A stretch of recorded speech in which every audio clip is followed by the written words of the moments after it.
बिस्मिल्लाहिर्रहमानिर्रहीम, अस्सलाम वालेकुम। दोस्तों, जो लोग यूरोप जाने के ख्वाहिशमंद हैं उनके लिए एक बहुत ही ज़बरदस्त अपडेट सामने आई है। हाल ही में जो यूरोपियन कंट्री है बेलारूस, उसके और रशिया के दरमियान वीज़ा म्यूचुअल रिकॉग्निशन का जो एग्रीमेंट है वो साइन हो गया है। इसका मतलब ये है कि आपके पास चाहे बेलारूस का वीज़ा हो तो आप रशिया जा सकते हैं, और अगर आपके पास रशिया का वीज़ा हो तो आप बेलारूस जा सकते हैं। तो बेलारूस के वीज़े के लिए तो आपको पता है, क्योंकि इनविटेशन चाहिए होता है, जो कि मुमकिन नहीं होता है आम लोगों के लिए, लेकिन वो यूरोप जाना चाहते हैं। तो अब ऐसे लोगों के लिए रशिया का वीज़ा, जो कि कंपैरेटिवली काफ़ी ज़्यादा आसान है, तो आप रशिया का वीज़ा लेके फिर आप यूरोपियन कंट्री बेलारूस जा सकते हैं। बेलारूस के बारे में आप जानते हैं कि जब से ये कोविड का और लॉकडाउन वगैरह का चक्कर चला था, ये यूरोप की वो वाहिद कंट्री है जिसने लॉकडाउन करने से इनकार कर दिया था। स्कूल, कॉलेज, बिजनेसेस, तमाम चीज़ें वहाँ एज़ इट इज़ खुली रहीं। दुनिया बहुत हैरान हुई, लेकिन जो बेलारूस की हुकूमत है उसने कह दिया कि हम इस चक्कर में अपनी इकोनॉमी का बर्बादा नहीं करेंगे। तो लिहाजा बेलारूस जो है यूरोप की एक अच्छी कंट्री है। ईस्टर्न यूरोप में बेलारूस टूरिज़्म वगैरह के लिहाज से काफ़ी ज़्यादा एक चीप कंट्री मानी जाती है। वहाँ पे ट्रांसपोर्टेशन, फूड और रिहाइश वगैरह वो बहुत ज़्यादा एक्सपेंसिव नहीं है। फ्रेंड, वीज़ा रिकॉग्निशन का जो ये रिसेंटली एग्रीमेंट साइन हुआ है, इसके बाद अब कोई भी जो अगर रशिया जाता है मिसाल के तौर पे, तो वो बाई एयर वहाँ से बेलारूस जा सकता है। उसके अलावा बाई ट्रेन या बाई रोड भी जा सकते हैं। लेकिन दोस्तों, हम ख़ास तौर पे जो पाकिस्तानी, इंडियन, नेपाली, बांग्लादेशी हैं, इन लोगों को हम ये रेकमेंड करेंगे कि आप अगर यूरोप जाना चाहते हैं, अगर आप रशिया से जा रहे हैं या कहीं से भी जाएँ, तो आप कोशिश करें कि बाई रोड या बाई ट्रेन ना जाएं, क्योंकि देखा ये गया है कि बाई रोड या बाई ट्रेन यूरोप में इंटर होना बहुत मुश्किल है। भले ही आपके पास वैलिड वीज़ा हो, लेकिन ये ज़रा मुश्किल होता है। इसकी बनिस्बत अगर आप बाई एयर जाते हैं तो टिकट जो इंटर यूरोप जो बाई एयर टिकट है, एक तो वो ज़्यादा महंगा नहीं होता है, उसके अलावा इमिग्रेशन वगैरह में भी इतना ज़्यादा मसला नहीं होता है, क्लियर हो जाती है।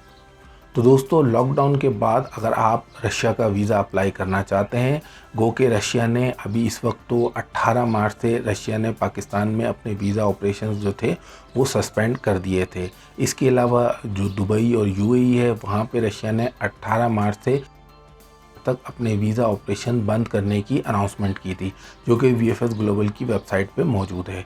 तो आप चाहे पाकिस्तान, इंडिया से कर रहे हैं, या आप किसी यूएई से, ओमान से, कतर से, सऊदी अरब, किसी भी कंट्री से आप लॉकडाउन के बाद अगर आप रशिया का वीज़ा अप्लाई करना चाहते हैं, तो उससे पहले आप वीएफएस या रशियन एम्बेसी जो है उसकी वेबसाइट से, हम उसके लिंक शेयर कर देंगे इस वीडियो के डिस्क्रिप्शन में, आप वहाँ फ़ोन करके आप कंफर्म कर लें कि वीज़ा एप्लीकेशन जो एक्सेप्ट होना स्टार्ट हो गई हैं। उसके बाद आप अपनी तैयारी करें।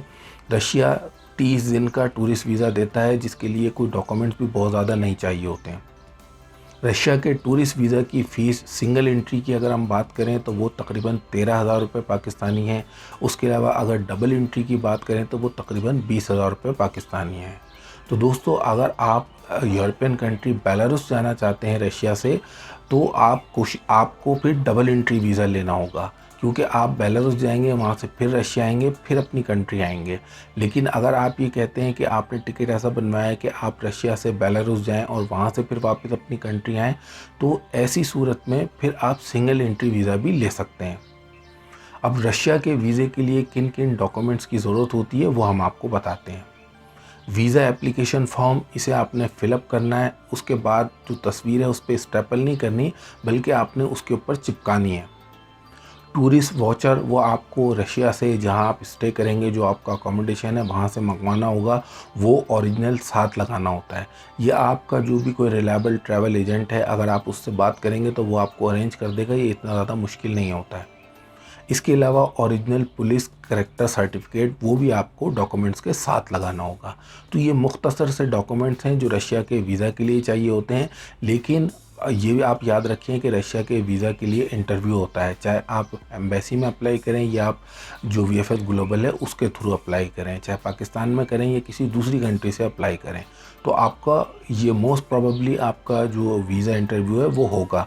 तो एक तो आपने उसकी तैयारी रखनी है। उसके अलावा आप अगर जॉब करते हैं तो अपनी सैलरी स्लिप, जो आपका वर्क कॉन्ट्रैक्ट वगैरह है, वो तमाम डॉक्यूमेंट्स वो आपने अपने साथ रखने हैं। उसके अलावा फैमिली रजिस्ट्रेशन सर्टिफिकेट और आपके फ़ंड्स का जो प्रूफ है वो आपने रखना है। तो रशिया के वीज़ा के लिए 1 महीने का वीज़ा होता है, तो ये 3 से 5 लाख भी अगर आपके पास फ़ंड्स हैं तो ये चल जाता है। कोई बहुत ज़्यादा लंबा चौड़ा बैंक स्टेटमेंट नहीं चाहिए होता है।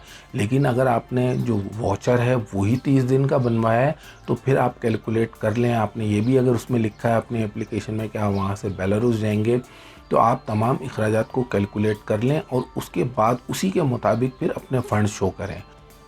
तो कोशिश करें कि जितने ज़्यादा फ़ंड्स आप शो कर सकते हैं वो आप करें, ताकि आपको वीज़ा मिलने के चांसेस ज़्यादा से ज़्यादा हों। तो दोस्तों, जो हमारे दोस्त यूरोप जाना चाहते हैं उनके लिए एक ही अच्छा ऑप्शन है। नॉर्मली आपको पता है कि यूरोप जाना इतना आसान नहीं होता है। अब वहाँ जाके काम करना या कोई बिज़नेस करना ये लोगों की अपनी सवाबदीद है। कंट्री गरीब है या अमीर है, हमारा इससे कोई ताल्लुक़ नहीं है। जो इन्फॉर्मेशन है, जो लोग जाना चाहते हैं, जो उसमें इंटरेस्टेड हैं, उनके लिए जो इन्फॉर्मेशन होती है वो हम शेयर करते हैं। अब ये एक अच्छा ऑप्शन है। रशिया इट्सेल्फ बहुत खूबसूरत कंट्री है टूरिज़्म के हवाले से। उसके अलावा तो लोग वहाँ काम करने भी जाते हैं, कुछ लोग बिज़नेस भी वहाँ कर रहे हैं। तो अब इसमें मज़ीद एक एडिशन हो गया है कि आप यूरोपियन कंट्री, आप बेलारूस भी रशिया के वीज़े पर ही ट्रैवल कर सकते हैं। तो ये एक अच्छी अपडेट है, एक अच्छी न्यूज़ है। अब आपने देखना है कि आप इस अपॉर्चुनिटी से कैसे फ़ायदा उठा सकते हैं। तो दोस्तों, म्यूचुअल वीज़ा रिकॉग्निशन का जो एग्रीमेंट रशिया और यूरोपियन कंट्री बेलारूस के साथ साइन हुआ है, अब इस पे आप एक वीज़ा पे इन दोनों कंट्री का विज़िट कर सकते हैं। आज की इस वीडियो में ये अपडेट हमने आपके साथ शेयर की। तो उम्मीद करते हैं ये वीडियो आपको पसंद आई होगी। अगर ये वीडियो आपको अच्छी लगी तो इस वीडियो को लाइक कीजिए, अपने दोस्तों के साथ भी शेयर कीजिए। अगर आप हमारे चैनल पर नए हैं तो हमारे चैनल को सब्सक्राइब ज़रूर कीजिए और साथ में जो बेल का आइकन है वो भी ज़रूर दबाइए, ताकि आपको मज़ीद मालूमाती वीडियोज़ वो आपको इन फ्यूचर भी मिलती रहें। वीडियो देखने का शुक्रिया।